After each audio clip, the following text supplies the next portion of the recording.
지노믹스 관련한 두 번째 시간은 크로모좀과 마이토시스와 메이오시스에 대한 내용입니다. 크로모좀은 이제 여러분들이 많이 배웠던 얘기고 다 아는 얘기라고 생각은 해요. 뭐 이번 시간에 배울 내용들이 대부분 다 아는 내용들이라고 생각은 합니다. 다만 이제 전반적인 리뷰 차원에서 얘기를 하기도 하고요. 그다음에 중요한 개념을 몇 개를 잡아야 되는 부분이 있어서 그 부분을 좀 강조를 하면서 갈 생각입니다. 일단 크로모좀이라고 하는 거는 뭐 지네틱 머티리얼의 전체적인 그 종합판이다라고 얘기할 수 있는 거 당연히 알겠죠. 우리 몸에 있는 모든 DNA가 크로모좀의 형태를 취하게 된다라고 하는 거예요. 그리고 이런 그 균이라고 하는 것이 이런 크로모좀 상에 이렇게 다 위치를 하게 된다라고 하는 것이고, 이런 그 크로모좀 상의 DNA, 즉 균의 위치는 오르가니즘에 따라서 한 종이면 거의 동일한, 그러니까 정상적인 상태에서는 거의 동일한 패턴을 보이게 된다라고 하는 것이고요. 이런 크로모점이라고 하는 것은 DNA와 프로틴의 복합체로 구성이 되는 것이다. 이렇게 생각하면 될 것 같습니다. 기본적인 펑션이라고 하는 것은 제네틱 머티리얼을 잘 스토리지하는 그런 쪽이라고 할 수 있겠죠. 자, 유캐리오틱 크로모점, 그 다음에 유캐리옷이 나왔으니까 프로캐리오틱 크로모점 이렇게 얘기를 할 수 있겠죠. 프로캐리옷에도 크로모점이 있어요? 얘기를 할 수는 있습니다. 크로모라고 하는 것이 이게 컬러, 색깔을 내는 어떤 그런 뜻이게 되고, 좀이라고 하는 것이 바디라고 하는 그런 그 라틴어 원이죠. 그래서 이런 그 세포를 갖다가 염색을 하게 되면 염색이 되는 이런 몸뚱이, 그렇게 해서 붙여진 이름이 염색체라고 하는 것이죠. 그래서 엄밀한 의미에서는 사실은 유캐리오틱에서만 크로모좀이 있는 게 사실입니다. 왜냐하면 프로캐리ot 같은 경우에는 일단 핵이 없고요. 또 그 핵이 없다, 나중에 또 다시 얘기를 하겠지만, 유캐리ot도 사실은 이런 크로모좀이 모양을 보일 때는 어, 핵이 없어지는, 즉 레플리케이션 할 때가 이제 핵이 없어지면서 이런 모양이 보이게 되는 거거든요. 근데 이런 부분에서 이제 나타나기 때문에 똑같은 환경이긴 한데, 그렇다 하더라도 유캐리옷은 평균적으로 세포가 디비전을 할 때 걸리는 시간이 12시간보다 훨씬 큰 시간이 걸리게 되는 반면에, 박테리아 같은 프로캐리옷은 한 번 이렇게 디비전 할 때 걸리는 시간이 20분 정도. 따라서 이 시간 동안에 무슨 크로모좀을 뭐 만들고 어쩌고 하는 그런 단계가 필요가 없다라고 하는 것이죠. 그래서 정확한 의미에서는 유캐리옷에서만 크로모좀이라고 하는, 즉 스테이닝이 돼서 볼 수 있는 어떤 형체를 띠는 염색체가 보이는 거지만, 왜 그럼 프로캐리옷에서도 크로모좀이란 말을 쓰기도 하느냐?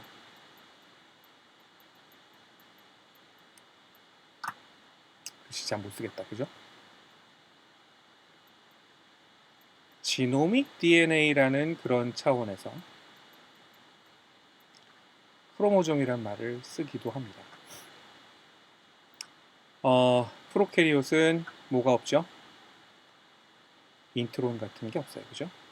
유캐리옷은 그에 비해서 인트론도 있고, 인터제닉 에어리아, 그러니까 쥐인과 쥐인 사이의 거리가 굉장히 멀리 떨어져 있어요. 그에 비해 프로캐리옷은 그런 것이 없죠. 그래서 프로캐리옷 같은 데에서 어떤 유전자 클로닝을 한다라고 하게 되면, 쥐인 클로닝을 한다라고 하면 특별하게 cDNA라는 걸 만드는 작업을 하지 않아요. 왜? 여기서는 cDNA를 만들 필요가 굳이 없거든요. cDNA는 여러분 잘 아는 것처럼 컴플먼트 DNA, 즉 mRNA로부터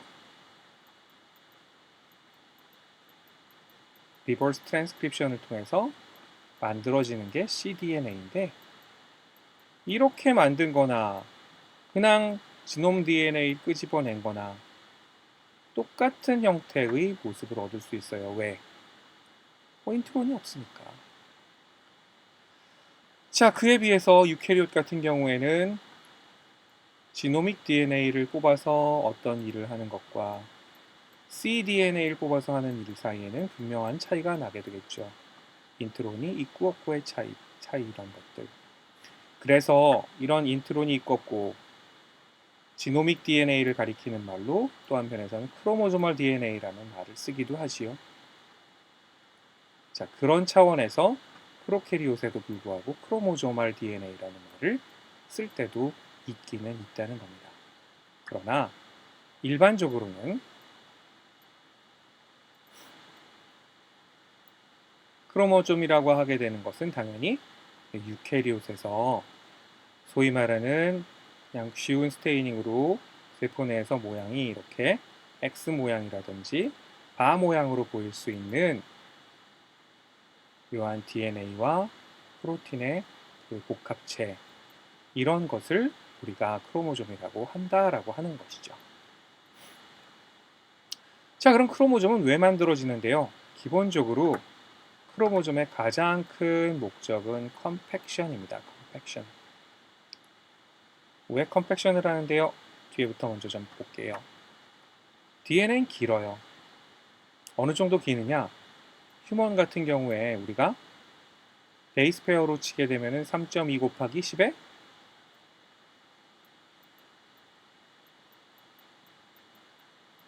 9승 베이스죠. 자, 이거는 하플로이드 기준이에요. 즉 엄마로부터 받은 거 한 줄에 대한 것만이래요. 아빠로부터 받은 거 한 줄을 더해지게 되겠죠. 곱하기 10의 9승짜리. 근데 이 하플로이드 DNA를 크로모좀 1번에 붙어 있는 거를 쭉 일렬로 밀어 놓게 되면 이게 얼마? 거의 1m에 해당해요. 1m. 근데 이게 1m만 되는 걸까요? 아버지한테 받은 것도 있다는 거지. 그래서 두 개를 합하면 2m나 되는 아주 길다란 DNA가 일반적으로 애니멀 셀의 크기는 얼마라 그랬어요? 10 마이크로미터 정도 사이. 핵은 더 작겠죠. 이 안에 구겨져 들어가야 돼요. 1m가 넘는 게. 이렇게. 여러분 잘 아는 것처럼 DNA 표면에는 전부 다 네가티브 차지가 이렇게 있어요. 네가티브 차지가 이렇게 띄어져 있는 거를 말아 놓게 되면 말려 들어가나요? 아니요. 안 말려 들어가요. 쉽게 이삿짐 포장하는 거라고 생각하면 되는 거예요. 이삿짐 포장. 이사 갈 때 있는 짐들을 그냥 다 풀어져 있는 상태로 가지 않잖아요. 다 박스로 해서 요즘 더군다나 포장 이사 같은 거 할 때 보면 모든 거를 박스화해서 다 집어넣고 이걸 갖다가 다시 또 방별로 묶고 이런 식으로 해서 이삿짐을 챙기죠. 그래서 진짜 0.1mm도 안 되는 이런 거리 안에다 1m, 1m 합해서 2m짜리 DNA를 구겨 집어 넣으려면 어쩔 수 없이 이 길다란 DNA는 어떤 구조를 가진 형태로 컴팩션이 되어야 된다라고 하는 겁니다. 자, 이런 컴팩션을 하는 기본적인 중요한 단백질이 바로 히스톤 프로틴이라고 하는 것이죠. 히스톤 프로틴. DNA가 잘 알다시피 네거티브 차지의 백본을 가지고 있는 것들이기 때문에 표면이 전부 다 마이너스 차지예요. 그냥 그들은 절대로 컴팩션이 될 수가 없어요. 따라서 표면이 플러스 차지를 띠고 있는 히스톤 프로틴과 같은 것들이 와서 라운드업 해주게 되는 것이죠. 근데 이거 라운드업 하는 게 그냥 라운드업 하는 것이 아니라 굉장히 주기적으로 와서 들러붙는 패턴을 보이게 돼요. 그래서 처음에 이런 히스톤 프로틴과 DNA가 래핑한 그런 형태를 우리가 뉴클레오좀이라고 얘기를 하게 되고 이렇게 된 뉴클레오좀들이 또 한 번 말리고 또 한 번 말리고 이렇게 되면서 아주 타이트하게 DNA 전체 길이가 짧아지면서 전반적으로 컴팩션 되는 그런 효과가 나타나게 된다라고 하는 것이죠.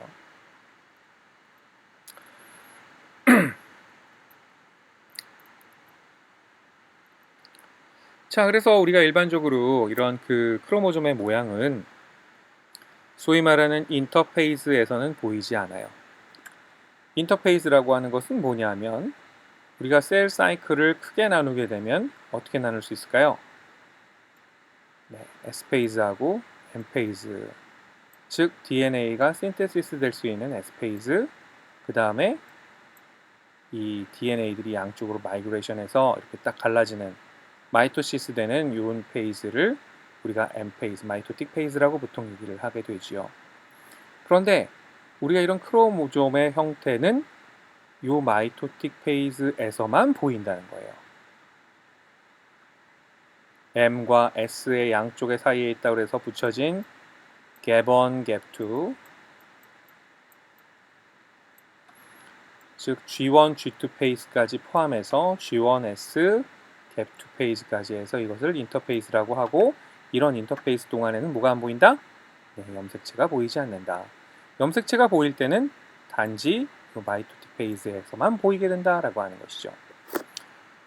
자, 그래서 지금 보는 것처럼 인터페이스 상태에서는 그냥 핵 안에 이거 지금 핵 안에 스테이닝 하는 걸로 스테이닝을 해가지고 지금 분홍색 비슷하게 보이게 되는 것이죠.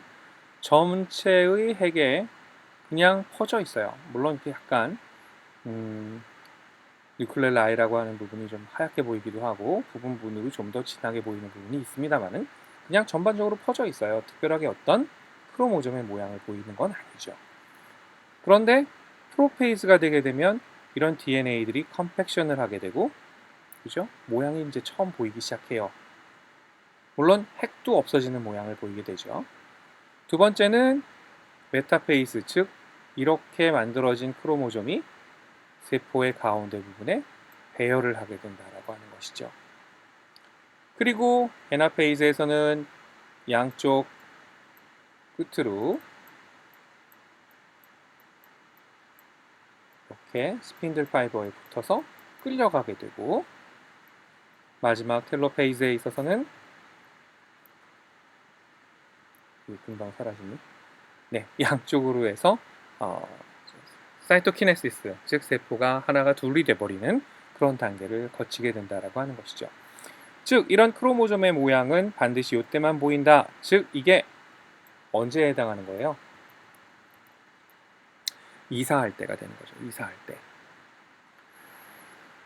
기왕 이삿짐의 모양이 나왔기 때문에 한 가지만 더 생각을 해보는 거예요. 이사를 자주 다니는 집이 있고 이사를 굉장히 잘 안 다니는 집들도 있어요. 여러분 집도 한번 생각을 해보기 바래요. 예를 들어 이사를 되게 자주 하는 집이 있다고 칩시다. 일단 그거보다 이삿짐을 쌀 때, 그러니까 여러분들이 이제 다음 주에 집에서 이사를 해야 돼. 그렇게 생각을 하고, 그러면 일주일 전부터 준비해야 되는 게 뭐가 있는지 한번 생각해 보자고요. 정리를 좀 해야겠죠, 아무래도.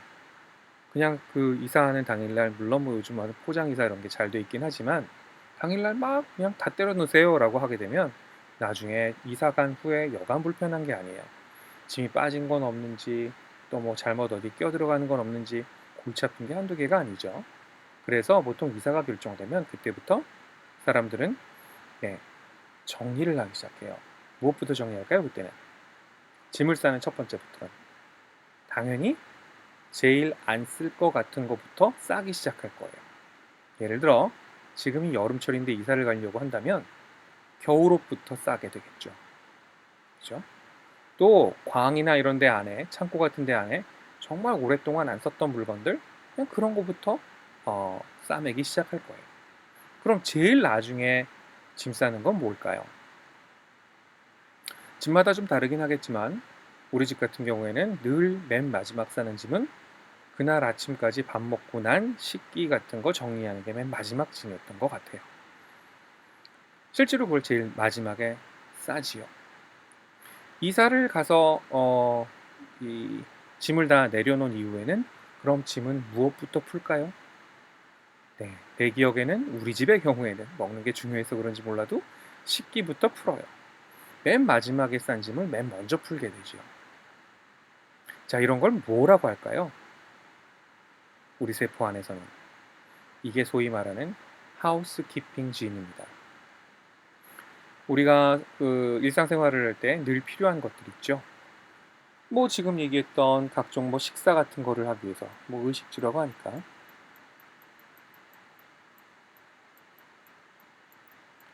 먹기 위한 것들은 뭐 매일같이 해야 되는 거겠죠. 그 다음에 주라고 하는 게 사실은 자고 씻고 하는 그런 거니까 거기 관련된 것들, 그 다음에 옷 입는 것들, 물론 철이 있으니까 그때그때 입을 옷. 자, 이게 소위 말하는 하우스키핑 쥐인들이 될 거예요.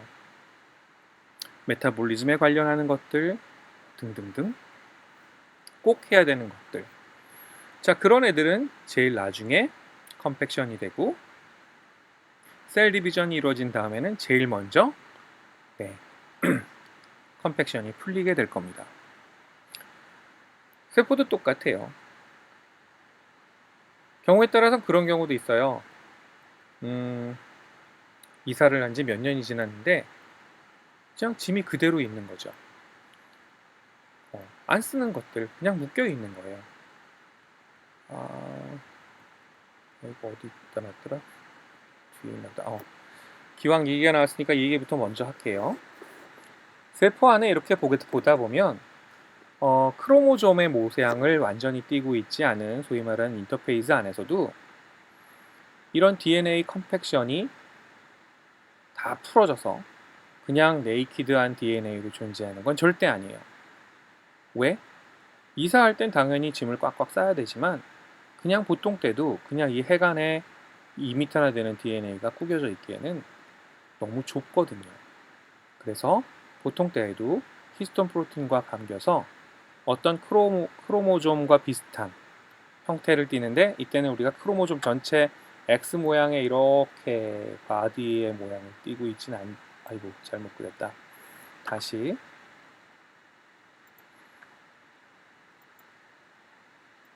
일단 지우고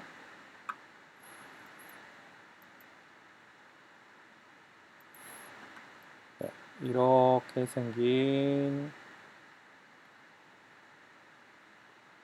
크로모솜은 아니라 하더라도 그렇죠? 그래서 현미경으로 보이진 않지만 부분에 이렇게 DNA하고 아까 히스톤 프로틴 등등하고 뭉쳐진 것들이 있는 구조를 뭐라 한다? 크로마틴이라고 하는데 이런 크로마틴의 구조는 있더라라고 하는 거죠. 다만 이 구조도 좀 더 진하게 헤테로, 좀 연하게 유크로라고 하는 형태로 우리가 나누어 볼 수 있다라고 하는 겁니다. 당연히 보다 진하게 보이는 이런 쪽이 좀 더 컴팩션 되어 있는 것이고 상대적으로 좀 연하게 보이는 이런 부분들이 덜 컴팩션 된 그런 부분들이 됩니다. 자, 우리 집에 짐 싸놓은 거하고 생각해 봅시다. 얘네들도 보게 되면 이렇게 컴팩션 많이 되어 있는 이런 부분들, 이 쉽게 말하면 광 어디에 쌓여 있는 짐 같은 애들이지 1년 가야 잘 꺼내쓰지 않는 애들 그렇겠죠? 그에 비해 얘네들은 어때요? 뭔가 풀어놨다는 얘기잖아 상대적으로. 즉 뭔가 많이 써먹을 것 같은 그런 애들이라고 하는 뜻이겠죠. 실제로 그런 부분이 요즘 와서는 이제 많이 연구의 대상이 되고 있습니다. 발현하고 관계에서 쉽게 옆에 유전자가 바로 옆에 붙어 있는 유전자가 막 발현을 되게 잘하면 그 옆에 딸려있던 유전자도 상대적으로 발현을 잘하게 돼요. 예전에는 이게 왜 이런 현상이 일어나는지 알 길이 없었어요. 요즘은 이걸 전부 다 크로모솜에 컴팩션 되는 그런 형태로 설명을 하기도 합니다. 그렇겠죠? 옆에 있는 자 지금 이렇게 DNA가 쭉 있다고 했을 때 여기 A라고 하는 유전자가 있고 바로 연이어서 B라고 하는 유전자가 있다 칩시다. 얘가 발현을 너무 잘해요. 발현 잘하게 하기 위해서는 뭐 어떻게 되겠을까? 얘네들이 당연히 이런 컴팩션 정도가 낮게 즉 히스톤 프로틴 같은 게 잘 안 붙어서 좀 상대적으로 좀 느슨하게 이렇게 있게 된단 말이에요. 근데 그렇게 하기 위해선 얘네들이 딱 여기만 그렇게 풀어주느냐, 그게 아니고 주변에 이만큼이 같이 풀린다라고 하는 것이죠. 그렇게 되면 B라는 것도 상대적으로 얘네들이 꽁꽁 묶여 있을 때에 비해서는 발현 정도가 높아질 수 있다라고 하는 그런 부분들. 자, 이게 왜 그렇게 되는지는 이제 하나하나의 레벨을 보면서 설명을 다시 해보도록 합시다. 생각을 한번 해보는 거예요. 자, 일단 기본적인 크로마틴 스트럭처. 이걸 어떻게 알았느냐? 이건 여러분들 생화학 책하고 분자생물학 책에 다 있었던 거로 기억을 합니다. 마이크로코칼 뉴클레이즈를 처리를 해본 거예요. 즉 이렇게 DNA가 히스톤하고 라운드업 이렇게 돼 있는 그런 거를 가정을 했을 때 이게 얼만큼의 베이스 DNA 길이의 것이 이걸 하나씩 감았겠을까? 라고 생각했을 때 마이크로코칼 뉴클레이즈를 친 거예요. 그럼 이런 뉴클레이즈가 들어가게 되면 이렇게 노출되어 있는 부분은 쉽게 자를 수 있겠지만 이렇게 어떤 단백질에 라운드업 되어 있는 이런 DNA는 자를 수 있을까요? 없을까요? 엔자임이 이걸 자르려면 여기 이렇게 들어가서 이걸 갖고 잘라야 되는데 이 단백질과 단백질이 스테리컬리 이니비션, 그러니까 스테리컬리 힌더되는 거지. 이렇게 서로 만나지 못하게 방해를 함으로써 이 해당하는 부분의 DNA는 잘리지 않는 거예요. 그래서 이런 현상을 이용해서 마이크로코칼 뉴클레이즈를 쭉 처리한 다음에 이 DNA를 아가로우젤레 일렉트로포레이션을 해보니까 마치 이게 뭐예요? 사다리 모양 같은 밴드를 얻을 수 있었다는 거죠. 그리고 이 하나하나의 그 거리를 보니까 약 200베이스 단위로 올라가는 걸 볼 수 있었어요.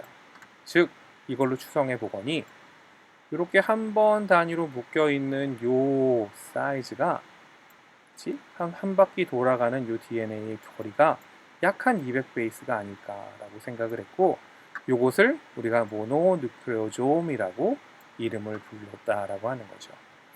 물론 이거를 좀 더 트리밍해서 잘 잘라보니까 정확하게는 146개의 코어 부분을 딱 잡고 있었다라고 하는 겁니다. 자, 그래서 결론은 어떤 히스톤 단백질을 DNA가 라운드업이 되어 있는데 이런 식으로 가만히 보면 그냥 한 바퀴가 아니라 두 바퀴 가까이를 이렇게 감은 게 되고요.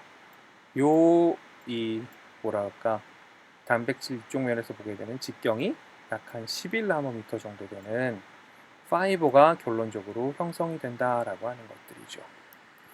그리고 이때 이 단백질, 이 히스톤 단백질은 보게 되면 서브 유닛들도 구성이 되어 있다는 것이에요. 4개의 메인 타입, 그래서 H1, H2A, H2B, H3, H4 이런 단백질로 구성이 되어 있고 얘네들이 이제 각각 DNA를 이런 식으로 라운드업 하게 되고 여기 지금 보게 되면 H3 2개, H2B 2개, H2A 2개 이렇게 해서 옥타메릭한 그런 구조를 만들고 그 다음에 H1이 한 바퀴, 두 바퀴 돌아오면 꼭 마치 마무리 져갖고 딱 붙여놓듯이 이런 식의 기본적인 뉴클레오즘의 구성을 하고 있더라라고 하는 것이죠.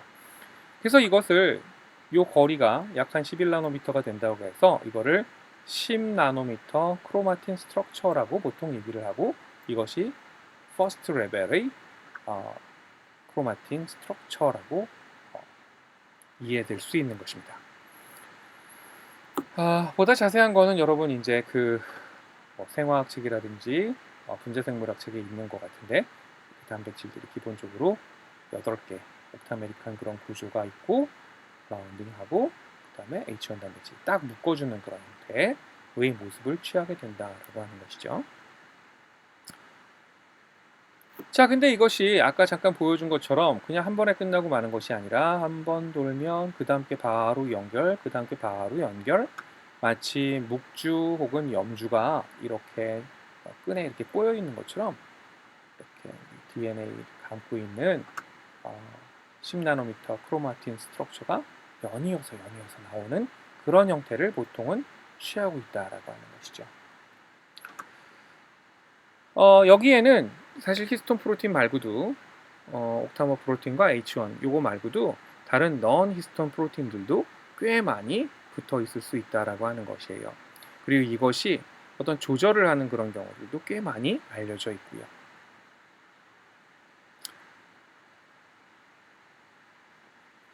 넘어갑시다. 자, 이렇게 비즈오너 스트링 형태로 되어 있는 것이 그냥 그대로 서 있느냐? 그건 또 아니라는 거예요. 비즈오너 스트링 되어 있는 것들이 쉽게 여기 지금 보는 것처럼 이건 이제 요쪽 면에서 바라보는 것이죠.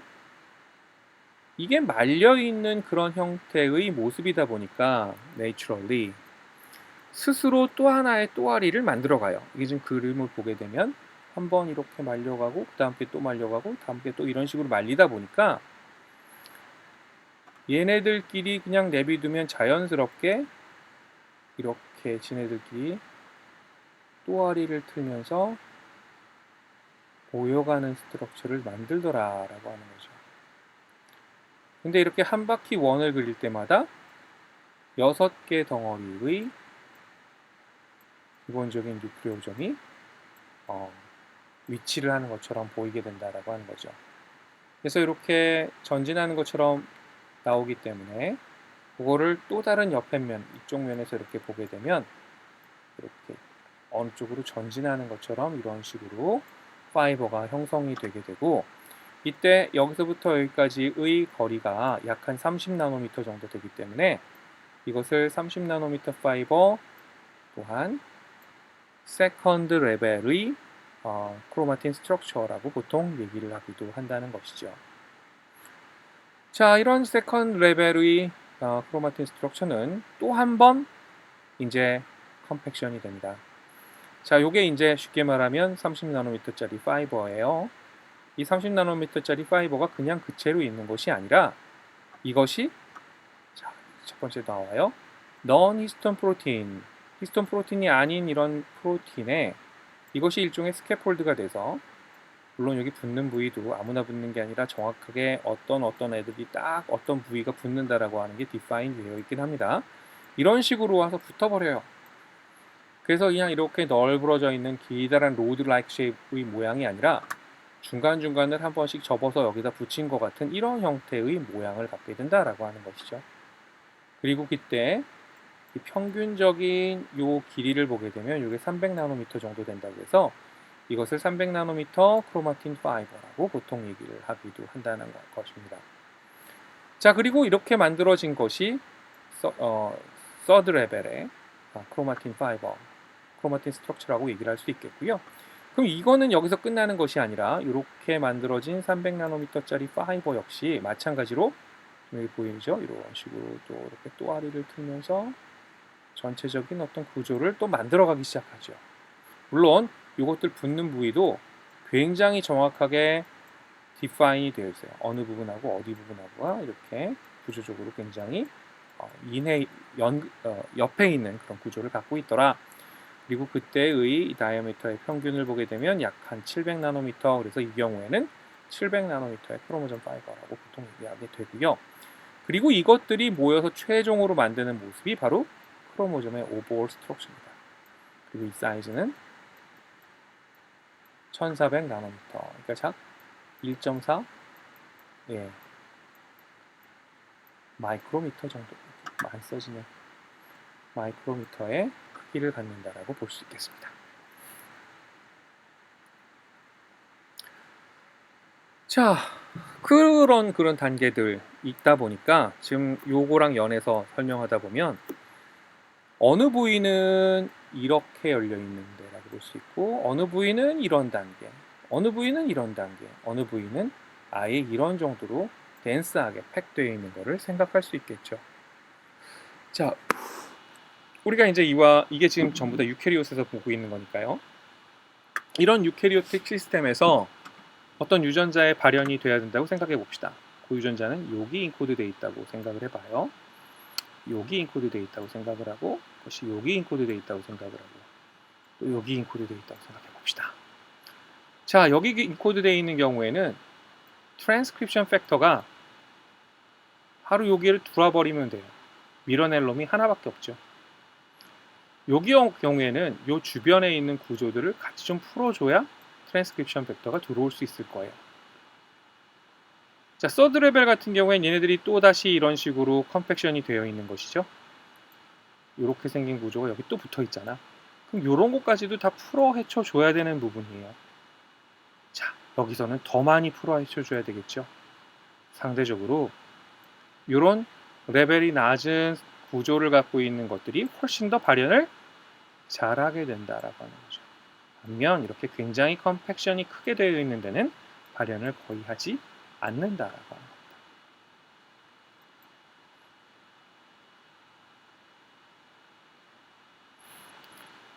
자, 그래서 이제 롤 오브 크로마틴의 역할들이라고 할 수 있겠죠.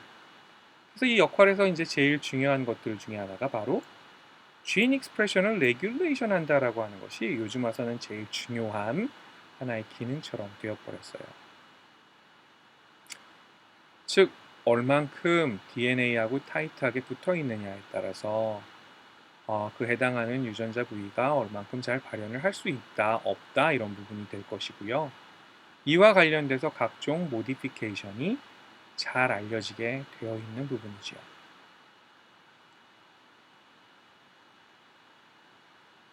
자, 먼저 이런 것부터 잠깐 봅시다. 일단 히스톤 프로틴 자체의 변화에 의해서 이런 그 크로마틴 스트럭처가 바뀔 수가 있을 거예요. 얘기했다시피 히스톤 프로틴은 단 한 종류가 아니라 지금 보는 것처럼 H2A, 2B, H3, H4, 그 다음에 H1 이렇게 단백질들이 있어요. 근데 직접적으로 DNA랑 라운드업 되는 부분은 H1이 아니라 나머지 부분들이기 때문에 이 해당하는 부분에 어떤 플러스 차지를 띠고 있는 부분들이 바인딩에 제일 중요한 역할들을 하겠죠. 우리 단백질에서 플러스 차지를 띌 수 있는 것들이 뭐가 있을까요? 라이신 사이드 체인이 있을 거고요. 또 뭐가 있어요? 글루타민 이런 것들이 있을 수 있겠죠. 이런 부분들이 모디파이가 될 수가 있다는 것이죠. 모디파이가 돼서 플러스 차지가 없어지게끔 만들어지는 부분, 그런 게 있으면 어떻게 될까요? 상대적으로 DNA 잘 못 붙겠죠. 자, 요런 사이드 체인에 플러스 차지 되어 있는 그런 부분들을 아세틸레이션으로 모디파이 할 수 있다. 쏘리.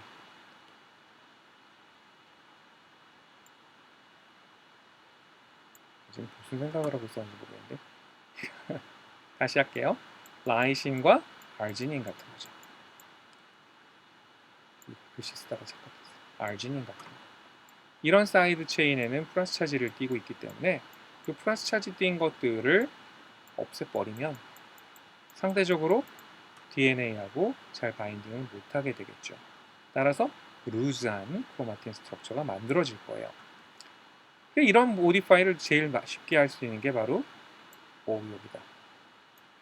히스톤 아세틸 트랜스퍼레이즈. 보통 HAT 혹은 햅이라고 얘기를 하는 그런 엔자임들이 있습니다.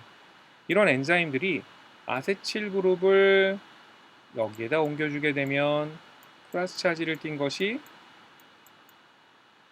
넷 제로가 되거나 경우에 따라서는 아예 네거티브 차지를 띠는 경우도 있거든. 그러면 이 모디파이 되어 있는 히스톤 프로틴은 DNA하고 잘 바인딩하지 않을 거예요.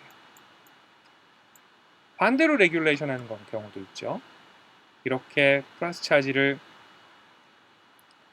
없애주는 애가 있다면 또 이렇게 아세틸레이션 된 것들을 없애주는 애들도 있을 거예요. 히스톤 디아세틸레이즈라고 하고 좀 더 많이 불리우는 이름은 그냥 줄여서 HDAC이라고 보통 얘기를 합니다. 그래서 이런 라이신에 있는 이런 그 아세틸레이션이 가장 많이 알려져 있어요. 이거는 뭐 연구가 벌써 한 20년 전부터 엄청나게 많이 이루어져서 2010년 이전에 거의 대부분 어느 정도 정리가 된 그런 정도의 얘기들이고요. 원리는 비슷하죠. 라이신과 아르지닌이 어차피 다 이런 식으로 플러스 차지를 띠게 될 테니까 여기 메칠레이션을 하면 어떻게 될까요? 근데 메칠레이션은 네, 플러스 차지를 뉴트럴 만들어주는 것이죠. 더 이상 차지를 띠지 못하게 해서 DNA하고의 바인딩 어피니티를 떨어뜨려주는 것도 이것도 가능한 것들이에요. 포스포릴레이션도 우리가 흔히 볼 수 있는 PTM, 포스트 트랜슬레이셔널 안 써지냐? 모디피케이션이라고 보통 얘기를 하죠. 그래서 단백질의 포스포릴레이션의 변화, 이건 뭐 너무나 많은 그런 것들이 되는데 포스포릴레이션 된다는 얘기는 뭐예요? 네, 네거티브 차지가 붙는다는 얘기죠. 네거티브 차지가 붙는다는 얘기예요. 따라서 아세틸레이션하고 비슷하게 DNA하고의 바인딩 어피니티를 줄여주는 그런 역할을 할 수 있다라고 하는 거. 또 하나의 모디피케이션도 있습니다. 유비키티네이션. 유비키티네이션이 뭐예요? 유비키틴이 붙으면 단백질을 빨리 제거를 해버리게 되는 거죠.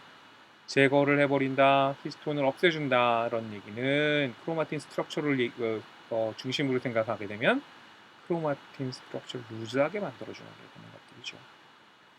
또한 더불어서 ADP 라이보실레이션까지도 히스톤 단 자체를 모디파이해서 크로모점 스트럭처를, 크로마틴 스트럭처를 우리가 조절할 수 있는 그런 것으로 이해할 수가 있겠습니다. 히스톤 단백질 자체에도 지금 얘기한 것처럼 이렇게 케미컬 택, 그러니까 모디피케이션에 의해서 바인딩 어피니티가 조절될 수 있지만 DNA 자체 모디피케이션에 의해서도 이 바인딩 어피니티는 조절될 수 있어요. 그 가장 대표적인 것이 메칠레이션입니다. 메칠레이션. DNA 메칠레이션은 여러분들 뭐 잘 알고 있을 겁니다. 하나 물어볼까요? DNA의 메칠레이션, 프로캐리ոտ과 유캐리ոտ에서의 메칠레이션은 공통점도 있고 다른 점도 있어요. 일단 공통점은 뭘까요? 공통점은 일단 프로캐리ոտ에서의 DNA 메칠레이션은 어떤 의미가 있었을까요?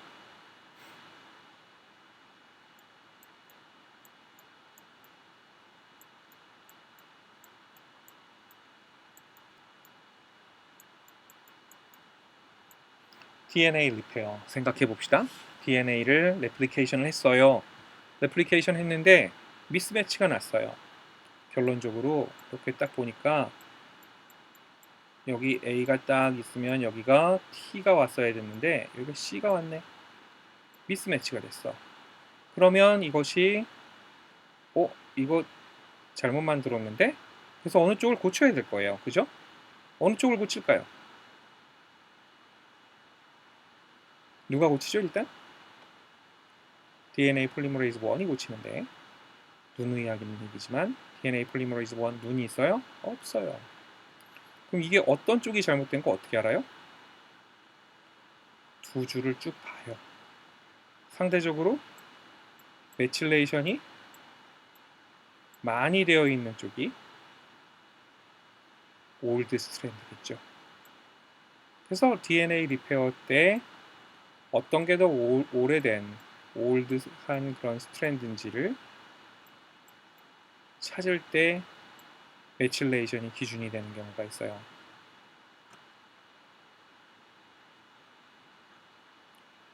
이건 사실은 유캐리옷에서도 마찬가지예요. 이게 바로 공통점이죠.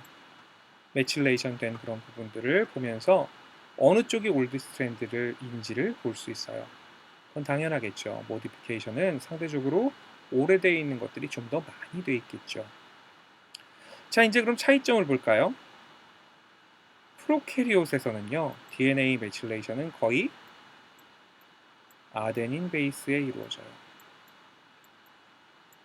그에 비해 유캐리옷은 주로 사이토신 베이스에 이루어져요. 사이토신도 그냥 사이토신이 아니라 CG라고 해서 CG가 리피팅된 이걸 우리가 뭐라고 하냐면 보통 C, P, G 아일랜드라고 얘기를 해요. 전체 이렇게 시퀀스 쭉 나오는 가운데 CG, CG, CG 이렇게 딱 보이면 이게 마치 뭐처럼 보여요? 섬처럼 보이는 거, 섬처럼. 그래서 이걸 CPG 아일랜드라고 보통 얘기를 하거든.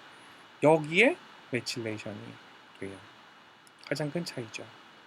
두 번째, 더 큰 차이. 얘들은 매칠레이션 되면서 기능, 주도인 기능. 이게 리페어도 있겠지만 얘는 좀 더 중요한 거, 지금 얘기한 것처럼 크로마틴 스트럭처를 좀 더 컴팩트하게 만들어요. 매칠레이션이 많이 되어 있는 것들은 히스톤 단백질과의 어피니티가 휙 올라가요. 엄청 크게 올라가서 좀 더 타이트하게 크로마틴 스트럭처를 만들게 되고, 따라서 발현 정도는 현저하게 떨어지게 되겠죠. 또 한 가지는 얘가 직접적으로 프로모터 리즌에 글씨 잘못 쓰겠다. 프로모터 리즌에 매칠레이션이 되는 경우에 그 프로모터의 스트렝스, 프로모터하고 트랜스크립션 팩터가 바인딩하고 하는 그런 여타의 어피니티를 떨어뜨려 줌으로써 발현 자체를 억제를 하는 그런 기능 역할을 하기도 하지요. 자, 이렇게 DNA의 매칠레이션이라고 하는 것은 어떤 유전자의 발현을 무엇을 통해서 크로마틴 스트럭처하고 연결돼서 얘기할 수 있다라고 하는 것이에요. 다시 한번 정리하면 매칠레이션이 많이 되어 있는 DNA는 히스톤 프로틴과 좀 더 타이트하게 결합할 수 있다라고 하는 겁니다. 자, 그래서 한동안 이런 DNA 매칠레이션 조절하는 그런 단백질들에 대한 연구가 또 엄청나게 많이 이루어졌었어요. 심지어 어떤 논문도 있었냐면 아마 2008년 정도로 기억하는데 굉장히 센세이션을 불렀던 논문이기는 했어요. 전 시간에 잠깐 얘기했던 라마르크의 물용설 뭐 이런 거 있었죠. 얻어진 그런 획득한 형질은 유전되지 않는다. 근데 어떤 특정한 항원에 엘러젠에 하이퍼 리스폰시비가 있는, 그러니까 즉 엘러지를 보이는 그런 환자가 아이를 낳는데 아이는 한 번도 그런 엘러젠에 접촉한 적이 없는데 엘러지 리액션을 보인다라고 하는 거죠. 그래서 그것을 분석을 해보니까 어떤 특정 지역의 매칠레이션이 아이의 유전자에서도 그대로 그냥 관찰이 되었다. 그래서 아마 이런 매칠레이션이 획득 형질 유전의 모양새로 보일 수 있지 않을까라는 논문까지 나왔었던, 한동안 굉장히 많이 사람들이 연구했었던 테마가 바로 이런 DNA 매칠레이션이기도 합니다. 이뿐만 아니라 이런 뭔가 이렇게 모디피케이션 되는 것들이 굉장히 많게 알려져 있었고요. 그래서 이런 것들이 특히 이런 히스톤 전반적인 크로마틴 스트럭처를 조절할 수 있기 때문에 이에 관련한 연구들을 많이 진행을 했었죠. 기본은 하나예요. 그래서 이렇게 분명 유전자 염기 서열로는 똑같지만 이건 분명히 발현되는 정도는 많이 다를 수밖에 없다. 무엇을 통해서? 이런 크로마틴 스트럭처를 통해서. 그래서 이걸 우리가 에피지노믹스라는 말로 부르기도 합니다. 에피는 무엇 위에라고 하는, 어버브라고 하는 뜻이죠. 지네틱 위에, 지네틱으로는 설명하지 못하는 그런 부분들, 그래서 이거를 에피지노미라고 보통 얘기를 하기도 합니다. 자, 이 에피지노미 굉장히 중요한 역할을 할 때가 있죠. 예를 들어서 세포의 분화, 프로리포텐트 스템셀로부터 쭉 해서 분화가 되었기 때문에 유전자상의 배열, 염기 서열은 다 똑같을 거예요. 하나에서 오리진한 세포들의 경우에. 그런데 너브셀로 가게 되면 일단 너브셀에 특화된 형태의 크로마틴 컴팩션을 보이게 되고, 머슬셀도 마찬가지. 그에 알맞게 특화된 컴팩션 양상을 보이게 되고, 내장세포도 마찬가지예요. 장세포를 이루고 있는 것도 그에 맞는 컴팩션을 이루고 있어서 이 각각이 다 다른 유전자 발현의 양상을 보일 수밖에 없다라고 하는 거고요. 이런 것들은 실험적으로 굉장히 많이 증명이 되어 있습니다. 세포의 종류에 따라서 이런 해당하는 부위의 컴팩션 정도가 다른 것들은 이미 많이 알려져 있는 상태죠. 실제로 기왕 스템셀 얘기가 나왔으니까 스템셀 굉장히 얼리 스테이지에서만 발현하는 유전자들 있죠. 흔히 우리가 iPS라 해서 Induced Pluripotent Stemcell 만드는 그런 유전자들, 옥트포라든지 이런 유전자들, 나녹이라든지 이런 유전자들은 요 발생 초기 단계를 제외한 분화가 된 이후에는 아주 highly compaction 돼서 아예 발현하지 못하게끔 묶여 있는 것.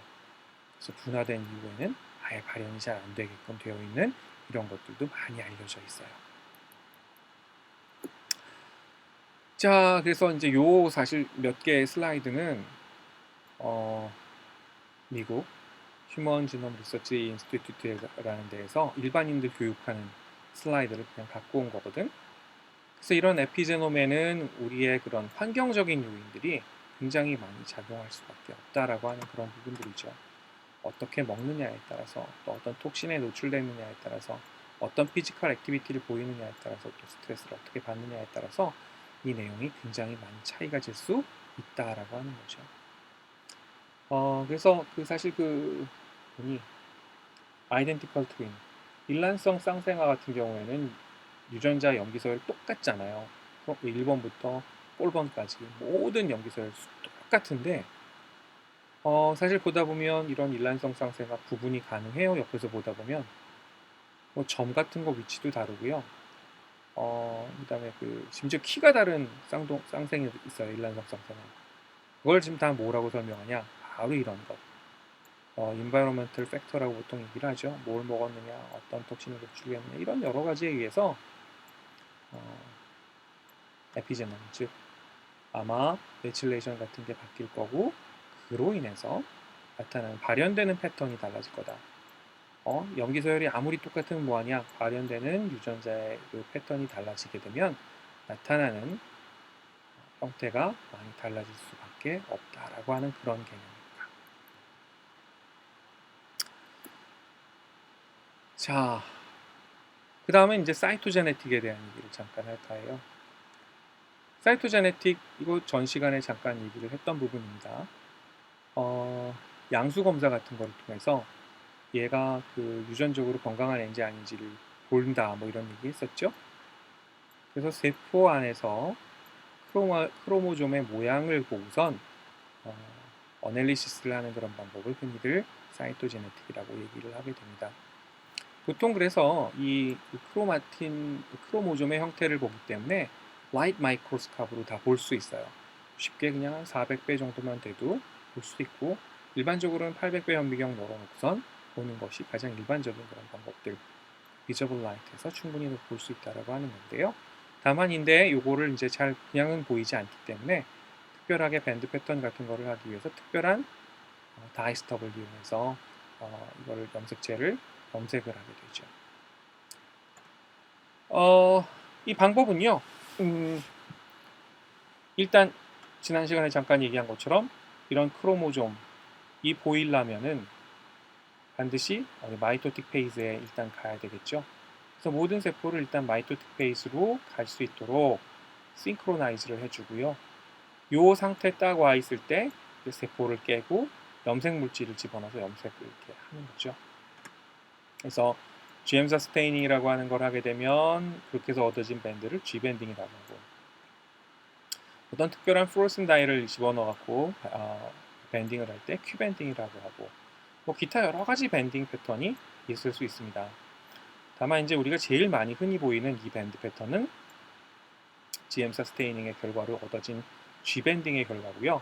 이 G밴딩의 결과는 정상적인 경우라면 누구나 다 비슷한 모양의 밴드 형태를 가지고 있다라고 하는 것이죠. 자, 그래서 실제로 이런 1번 크로모좀부터 XY 크로모좀까지를 쭉 모아주게 되면 이런 식으로 모양이 보이는데요. 이건 당연하죠. 우리가 세포 깨가지고 이렇게 스테이닝을 해보면 이렇게 줄 맞춰서 절대로 없어요. 요거는 당연히 어떻게 해요? 옛날에는 사진을 찍어서 오려가지고 붙였어요. 요즘은 어떻게 할까요? 다 당연히 디지털 카메라기 때문에 이렇게 딱 에어리어 잡아갖고 끌고만 오면 돼요. 그래서 이런 전체적인 분석을 하는 그런 방법을 사이토제네틱이라 한다. 자, 일단 쭉 갖고 와서 이제 쭉 줄을 맞춰 보겠죠. 뭐 우리는 이걸 딱 보면은 이게 야 이거 2번이야 1번이야 헷갈리지만 이 그 병원에서 이것만 전문으로 하시는 분들은 딱 보기만 해도 이게 몇 번 크로모즘인지 딱딱 알아요. 그 그림만 봐도. 물론 구분하는 방법도 있습니다. 1번부터 3번 크로모점이 제일 큰 것들이고요. 표현하는 모양을 보니까 메타센트릭이라고 돼 있어요. 단 2번은 서브 메타센트릭이다라고 하는 거예요. 자, 지금 우리가 크로모점 모양을 보면 중간에 잘록하게 좀 작아진 부위가 있는데 이 작아진 부분이 위, 아래 거의 딱 가운데를 잘라놓은 것처럼 이렇게 보일 때 이걸 메타센트릭이라고 하고요. 완전히 가운데는 아닌데 그래도 조금 어느 한쪽이 약간 큰 것 같은 그런 모양새로 자를 때 이거 서브 메타 센트릭하다라고 얘기를 하게 됩니다. 이에 비해서 아크로센트릭이라고 하게 되면 어느 한쪽으로 치우쳐 있는 거죠. 여기 보는 것처럼 거의 조그맣고 이쪽으로 이만큼 내려올 때 그걸 아크로센트릭이라고 얘기를 하게 되죠. 자, 이런 부분을 가지고 이제 그 구분을 해 놓는 거예요. 이게 몇 번 크로모점, 몇 번 크로모점, 심지어 그분들은 밴드 위치를 다 보면서 1번, 2번, 3번 이렇게 골라낼 수 있어요. 그래서 쭉 갖다 얹어보는 거예요. 자, 통계적으로 유의하게끔 이런 거를 잡아오기 위해서는 딱 이렇게 한 셋만 맞추는 게 아니고요. 1번 크로모점 그림을 최소한 내가 지금 잡아있는 실험한 데이터 한 슬라이드에서 10개, 20개를 갖다 붙이는 거예요. 10개, 20개를 갖다 붙이는 거예요. 그리고 나머지를 보게 되면 비율이 맞을 때가 있고 맞지 않을 때가 있겠죠. 예를 들어 대표적으로 트리조미 같은 경우에 18번 크로모점이 이런 식으로 맞춰보니까 이건 하나가 더 있는 것 같아 라고 할 수 있겠죠. 다 이렇게 둘씩 맞춰서 놨는데 얘만 막 남어. 이럴 때 이제 트리조미카라고 의심을 할 수 있는 그런 부분들이 됩니다. 자, 일단 아주 기본적인 것부터 얘기를 할게요. 일단 가운데 이렇게 잘록하게 보이는 부분을 센트로미어라고 하고 좀 상대적으로 좀 더 작은 쪽 파트 센트로미어 중심으로 작은 파트를 P암 조금이라도 큰 파트를 Q암이라고 보통 얘기를 하게 됩니다. 넘버링은요 센트로미어부터 바깥쪽으로 향할 때 증가하는 방향으로 가지요. 첫 번째 리즌 하나 둘 여기도 하나 둘 바깥쪽으로 자 이게 센트로미어니까 바깥쪽은 뭐겠어요? 이게 텔로미어예요. 텔로미어 쪽으로 가면서 숫자가 높아지죠. 자, 쉽게 이렇게 표시를 하면 이게 어딘지 알 수 있다는 거예요. 15번의 Q암에 15번의 Q암에 1, 2에 해당하는데 즉 아까 그림을 보게 되면 이게 15번이죠? 이게 P암, 이게 Q암이면 Q암의 12번째 요쯤 되는 밴드 어디 해당하는 위치를 얘기를 하는 거가 되겠죠. XP11 하게 되면 뭐겠어요? 이건 X 크로모점의 P암의 첫 번째 밴드의 두 번째 포지션 여기에 해당하는 위치다라고 하는 걸 얘기하게 되는 거죠. 그래서 지금 보는 것처럼 크로모점 넘버가 처음에 나오고 암이 P암인지 Q암인지 나오고 리즌에 대한 부분, 그 다음 밴드에 대한 부분 그 다음에 좀 더 자세하게는 여기 다음에 포인트 1, 포인트 2, 포인트 3 이런 식으로 또 역시 마찬가지입니다. 텔로미어 쪽으로 가면서 넘버가 증가하는 그런 식으로 밴드의 이름을 붙여서 표시를 하게 된다는 것이죠. 그래서 지금 얘기한 것처럼 뭐 양수 검사 이렇게 해서 셀을 모으고 셀을 컬처를 통해서 싱크로나이즈를 하고 그 다음에 이거를 터트리고 스테이닝을 해서 이렇게 현미경으로 쭉 보다 보면 보이는 것처럼 크로모점의 스트럭처가 쭉 보이게 되는데 이걸 뭐 컴퓨터에 도움을 냈던 사진을 오리건 해서 쭉 모아서 줄을 세우다 보면 일단 이 모양이 제대로 생겼는지 개수가 더 많거나 적진 않은지 이런 여러 가지의 검사를 할 수가 있다라고 하는 겁니다. 자, 그래서 노멀한 캐리오타이핑이라고 했을 때 메일과 피메일이 이런 식으로 나타나게 되고요. 중요한 건 이 부분이 있겠죠. 메일이니까 XY, 피메일이니까 XX 이렇게 돼 있죠. 그래서 이런 염색체 수, 모양, 크기는 생물 종류에 따라 일정하다. 심지어 밴드도 일정하다. 같은 종류의 정상적인 생물이라면 이게 이제 그 중요한 부분인데 노멀한 상태에서는 모든 게 같다라고 보는 것이죠. 따라서 어떤 개체에서 노멀하지 않은 이런 것들이 다르다면 그는 노멀하지 않은 형태를 띌 가능성이 무척 크다라고 하는 겁니다.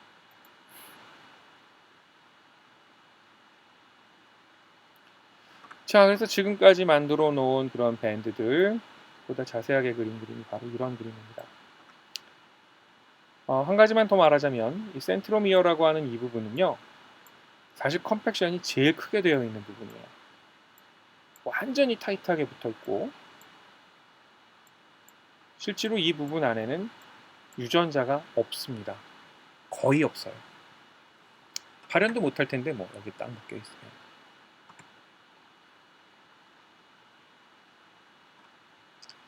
자, 이런 크로모좀상에서의 뮤테이션이 난 부분들도 좀 크게 나는 경우에는 이런 사이토제네틱을 하면서 발견을 할 수가 있어요. 이런 것들을 알 수 있다는 거죠. deficiency, duplication, inversion, translocation. 물론 이거는 이쪽의 전문가들이 알 수 있는 거긴 합니다. 어떤 사람에 있어서 어느 부분이 미싱이 됐어요. 짝 맞춰보는데 잘 안 맞네. 밴드 몇 개가 없는 것 같은데 이런 거 찾아낼 수 있어요. deficiency예요. 반면에 어떤 데는 좀 더 해당하는 부분이 중복이 된 것 같은 부분이 있어요. duplication이요.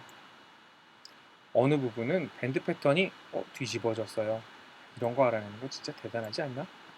이걸 인버전이라고 해요. 또 어떤 경우에는 이 해당하는 부분이 전혀 다른 크로모점 위에 탁 가서 옮겨가서 앉기도 해요. 이런 걸 뭐라 해요? 트랜스로케이션이라고 해요. 이러한 모든 변화는 굉장히 심각한 변화를 일으키게 됩니다. 크로모점상에서 이렇게 한 부위라고 보이는 이 부위가 실은 우리가 DNA 염기소율에서 쭉 내보내게 되면 최소한 뭐 몇 기가베이스 이렇게 기가베이스가 아니지 몇 메가베이스 이렇게 떨어져 있는 그런 애들이 되거든요. 유전자가 유전자도 물론 이렇게 다 이렇게 디스트리뷰션이 좀 랜덤 모드기는 해요. 근데 한 가지 예로 5q31이라는 부분 보게 되면 그 안에만 유전자가 200개 정도 들어있어요. 그에 따라서 이 밴드 하나 넘어갔다. 그러면 몇 개 되겠어?가 아니라 엄청나게 많은 유전자가 이 안에 있을 수도 있다는 것이죠. 그에 따라서 굉장히 커다란 변화를 나타낼 수가 있게 됩니다.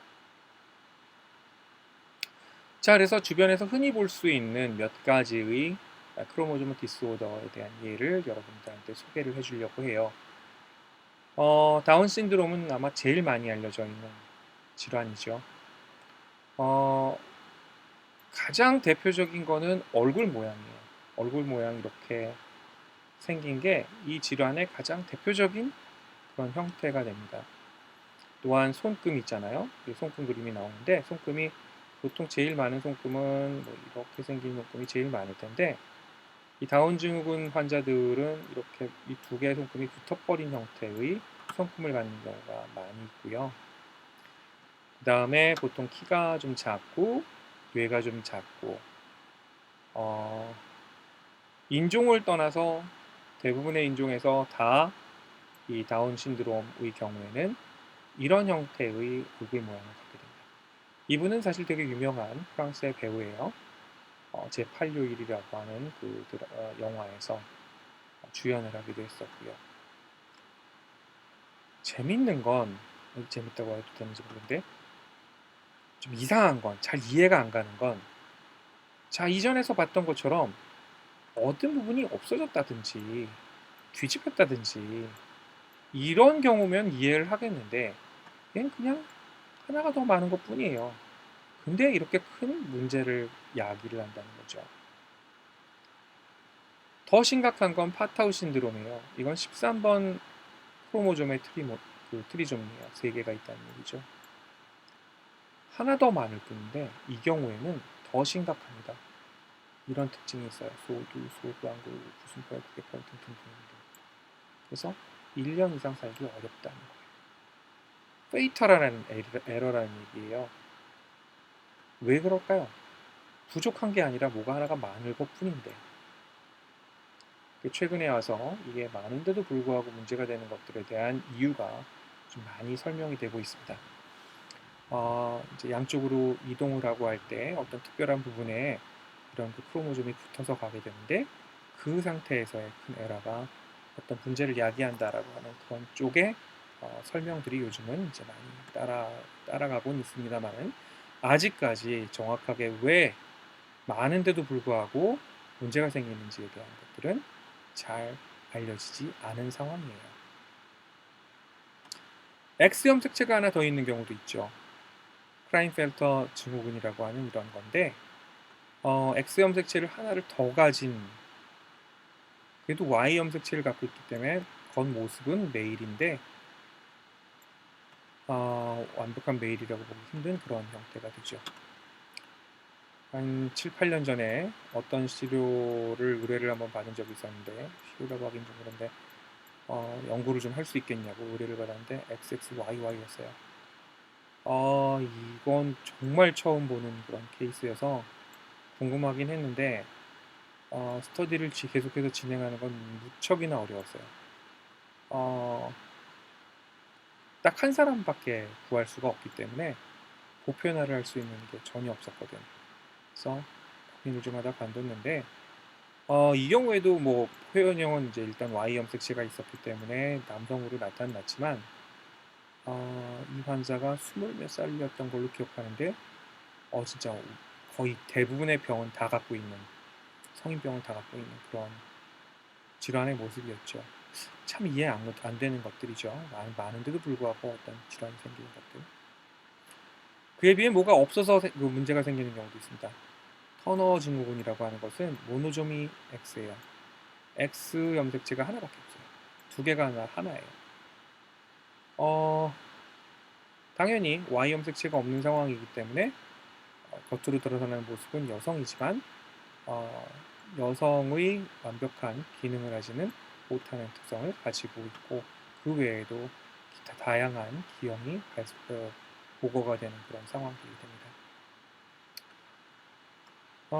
요건 사실 이 경우에는 조금 좀 다른 케이스죠. 지금까지는 뭐 하나가 없거나 하나가 더 많거나 크로모좀 그 상태에서의 그런 그 개수의 문제였다면 이 경우에는 어떤 특정한 부분이 결실이 된 거예요. 아까 디피션시에 대한 얘기들.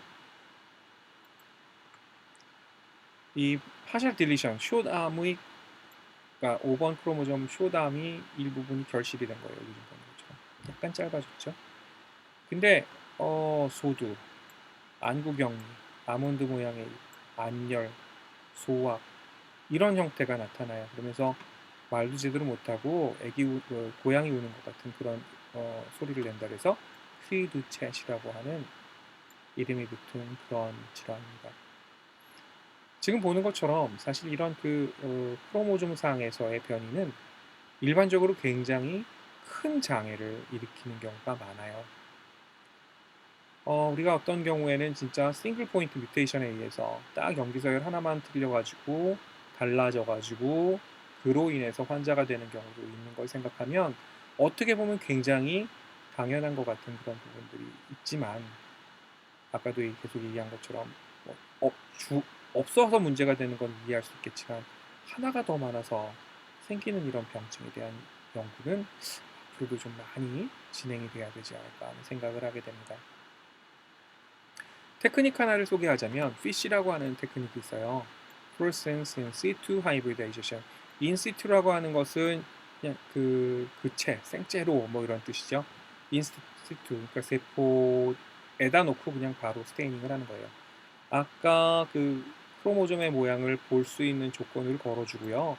그 세포를 터뜨려서 이렇게 나온 상태에서 어떤 특정한 시퀀스 부분에 상부적으로 결합할 수 있는 프루브, 보통 RNA 프루브가 훨씬 세게 들러붙을 수 있기 때문에 RNA 프루브를 더 선호를 하는데, 여기에 형광물질을 표시를 하게 되면 이렇게 우리 형광현미경 아래에서 특별한 부분에 결합하는 것들을 볼 수가 있습니다. 이걸 통해서 사이토제네틱을 보다 정교하게 갈 수가 있습니다. 보통 50메가베이스 안쪽으로 범위를 좁혀서 연구를 할 수 있다고 얘기를 하게 돼요. 이것도 굉장히 좋은 툴로 한동안 사용된 적이 있었죠.